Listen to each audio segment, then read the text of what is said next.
HP 3 juta macam apa ini? Kamera bagus, performa mulus, layar gak lurus, dan baterai buas. Iya, 2 minggu menggunakan Tecno Camon 40 Pro 5G, gue cuma bisa geleng-geleng.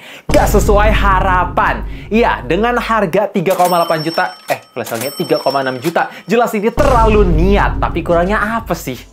Sepanjang gue nge-review HP 3 jutaan, ini kamera yang paling beda. Ya, bukan dari segi bentuknya aja, tapi dari segi hasil. Ketika gue ngeliat dari viewfinder mau foto langit, sengaja nggak mainin saturasi, hasilnya tuh kelihatan blown out. Tapi pas dicekrek, dynamic range-nya makin ngangkat, highlight-nya keluar, dengan detail yang tajam. Walaupun memang menurut gue saturasinya lebih condong ke gelap, jadi hasil foto tuh lebih dramatis. Tapi itu menurut gue ya, ini jadi ciri khas tersendiri. Dengan hasil foto yang low light pun noise-nya minim, detailnya masih tajam banget. Bahkan ketika gue nyalain fitur night mode sebagus itu, makanya gue nggak heran hasil HP ini masuk di ExoMark setara dengan Xiaomi 14 flagship yang dirilis tahun lalu. Bedanya itu harga 10 jutaan, yang ini 3 jutaan. Jelas gak masuk akal. Seperti yang bisa kalian lihat, hasil fotonya tuh bagus-bagus semua. Nggak gue mainin filter apapun, nggak pakai edit sana-sini. Pure dari kameranya aja. Oke, jadi ini dia contoh perekaman di kondisi daylight, resolusi 4K 30 fps. Dalam segi warna, gue surprise sih, ini bagus banget. Dynamic range-nya oke, walaupun kadang memang fokusnya agak kurang oke, jadi mesti ditapin dulu biar exposure-nya jadi lebih normal. Nice, tapi gila sih. Ini stabil buat resolusi 4K 30 fps. Oke, jadi ini dia contoh Instastory Direct. Kelihatan ya, ada pelangi. Nice, hujan-hujan. Bagus, bagus, bagus. Buat desain ini tuh Tecno banget. Yes, mereka buat ciri khas tersendiri dari bentukan kamera dan pemilihan warnanya menurut gua berani. Walaupun pas di awal pegang HP ini tanpa casing, rasanya tuh ngeganjel karena bentukan lengkungan kameranya nonjol sampai bawah. Mesti dipakein casing baru lebih nyaman dipegang. Oh ya, ngomongin soal casing, gila ini attention to detailnya mantap. Belakangnya bertekstur dan warnanya ngikutin si HP. Jadi ngentrik banget dan bikin HP ini tetap berasa slim. Walaupun memang gue pertanyakan durabilitasnya. Apakah casing ini bisa menyelamatkan HP? Karena ya ini termasuk tipis. Dan casing kebuka kayak gini, jadi gampang bikin debu masuk, sehingga kalau misalkan kalian buka, itu bakalan ada kelihatan partikel-partikel yang mesti dilap. Dan seiringnya waktu, gue jamin memang ini framenya akan berubah warna belang karena nggak ketutup semua. Lanjut ngomongin soal feels, gue suka. Tipis, ringan, ramping, karena pinggir kiri kanannya dibuat melengkung, jadi kalau mau dipakai satu tangan, masih berasa compact. Dan durabilitasnya pun masih berasa solid, plus ada fitur IP68 dan IP69, jadi kalau misalkan kena cipratan air atau dicemplungin ke kedalaman air 1 meter, masih aman. Ini nice banget. Oh ya, ada satu attention to detail yang gue suka. Jadi di atas lampu flash, ini ada indikator merah sebagai notifikasi. Ya, ketika ada aplikasi yang ngirim notifikasi, itu nyala lampu. Ketika kalian record video, akan nyala lampu kelap-kelip. Ada telepon masuk, dikasih tahu. Jadi bener-bener ini mantep banget sih. Sisanya fitur lain tersedia Air Blaster, NFC, haptic vibration berasa mahal. Bahkan speakernya udah menggunakan stereo. Memang kualitasnya agak mendem, tapi ya ini not bad. Oke, ini langsung aja gue pasang lagu Spotify, cari yang tidak ada copyrightnya guys. Kayak Lecky inspired kebanggaan kita semua. Nih.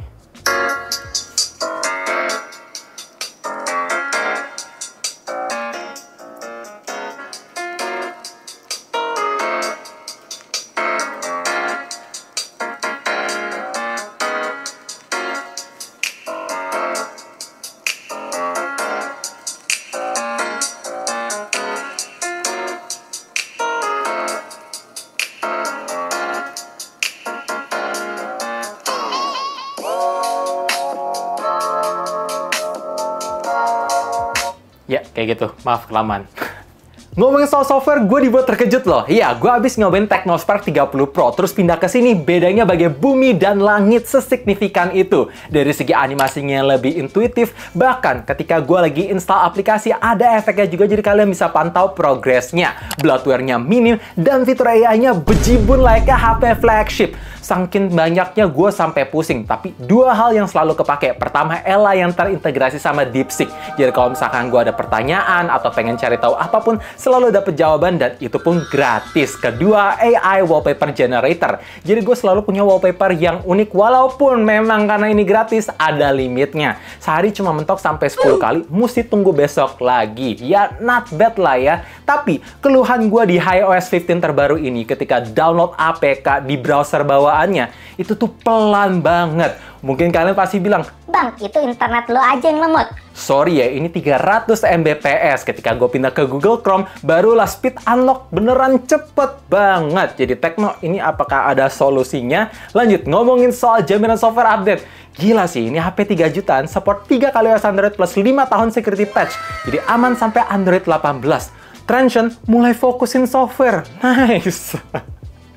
Spek di HP ini jelas bukan yang paling gacor, tapi menurut gue di kelas harganya masih mantep loh. Yes, Dimensity 7300 Ultimate-nya ketika diajak push rank masih bisa berjalan dengan baik, walaupun memang refresh rate-nya cuma mentok sampai super. Dan diajak game yang lebih berat kayak Genshin Impact bisa berjalan dengan baik, konsisten, jarang frame drop, bahkan dari segi suhunya lama banget panasnya. Ya, selama 1 jam gue main di kondisi tanpa AC, itu cuman anget-anget dong, jadi gue nggak terlalu kepanasan. Walaupun memang kalau udah lebih dari 1 jam, gue sangat menyarankan kalian harus pakai fan cooling biar performanya lebih stabil dan tangan kalian nggak kepanasan. Lanjut ngomongin soal tingkat akurasi GPS-nya. Ketika gue pakai Google Maps, ngebaca speedometer dan belokan itu akurat. Bahkan untuk tingkat akurasi signalnya ini bagus. Gue pakai di kondisi indoor sampai outdoor, mall, semua bisa berjalan dengan baik. Plus udah support 5G, jadi jangka panjang aman. Jadi kurangnya apa sih bang? Ya satu sih, opsi variannya aja yang cuma tersedia 8/256 GB.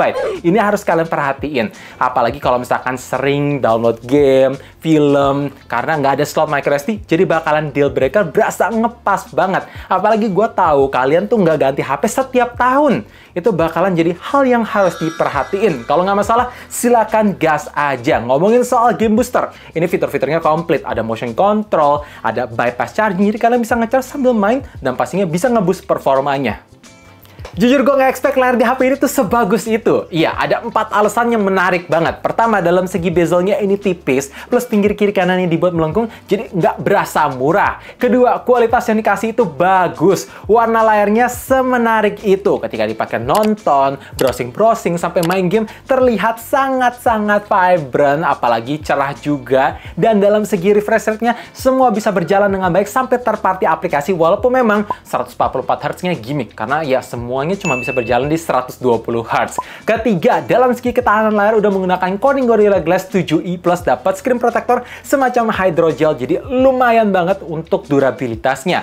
Keempat, dalam segi sentuhan layar, walaupun nggak ada fitur Edge Accidental Touch, layar lengkung kayak gini, tapi ketika dipakai main game, gue nggak pernah miss sentuhannya. Semua bisa berjalan satset mulus. Walaupun memang tetap masih ada kurangnya sih, minimal 2. Pertama, always on display cuma bisa nyala 5 detik. Ya, 5 detik, bukan 10 detik. Kedua, ganti screen protector di HP ini tuh nggak segampang itu karena pinggir kiri kanannya melengkung. Mungkin yang ini bisa jadi PR buat Tecno, sediain free screen protector.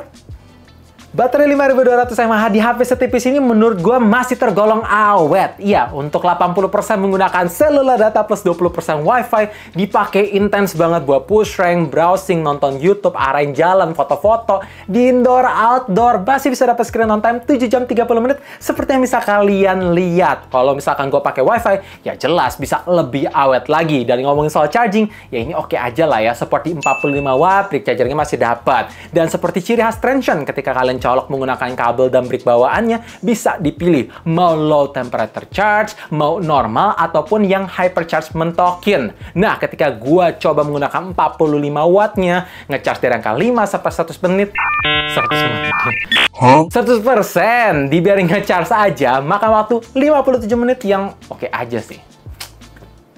Jadi intinya kalau misalkan kalian nyari smartphone all-rounder di harga 3 jutaan, bahkan beberapa hal kayak di bagian kamera, fitur, dan AI kayak kelas flagship, jelas ini HP tuh worth it banget. Yes, untuk pertama kalinya gue pakai Tecno sebagai daily driver tuh betah banget. Karena nggak cuma dari segi hardware yang menjanjikan, tapi dalam segi software makin nyaman dan menyenangkan. Menurut gue Xiaomi mesti hati-hati sih. By the way, kalau misalkan kalian udah pakai HP ini juga share suka dukanya di bawah, biar yang lagi bingung bisa dapat jawaban pasti. Gue berharap banget dengan Mudah-mudahan dari video ini kalian terbantu, dan kalau misalkan terbantu, jangan lupa like, share ke teman-teman, sekaligus subscribe dan nyalain lonceng notifikasi juga supaya kalian tahu kapan video baru diupload. And as always, stay safe, stay healthy, stay updated with up to date. Gila, tinggal tunggu Tecno Camon 40 Premier. Iya, itu yang paling tinggi.